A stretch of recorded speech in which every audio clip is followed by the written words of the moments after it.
Oke, Assalamualaikum warahmatullahi wabarakatuh. Sebelumnya izin memperkenalkan diri, nama saya Muhammad Zidan Yadako dengan NPM 2357051005 kelas D.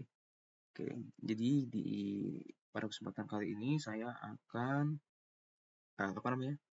menjelaskan tentang sistem pakar untuk diagnosis awal penyakit umum menggunakan metode forward chaining. Ini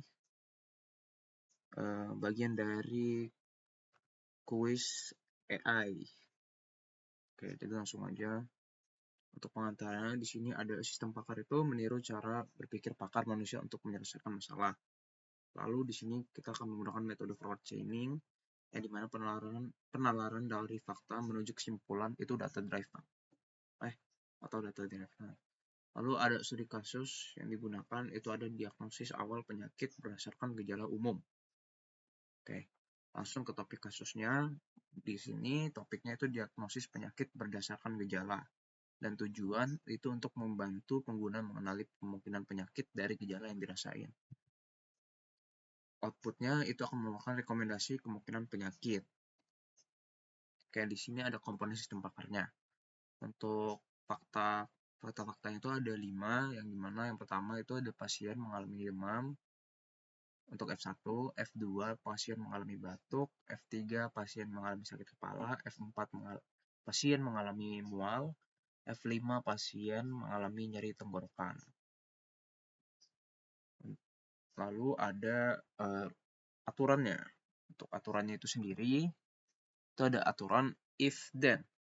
Untuk yang pertama itu ada if demam and batuk, then kemungkinan flu.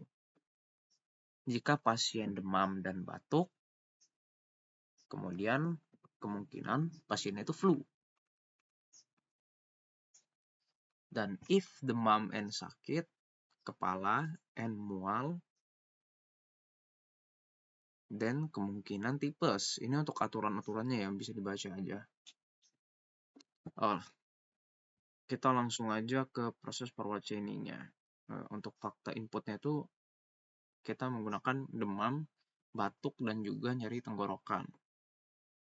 Dan langkah forward chaining-nya itu kayak gini. Untuk F1 dan F2. Jika F1 dan F2 itu terpenuhi, maka rule 1 aktif dan pasien didiagnosa flu. Seperti yang ada di aturan, jika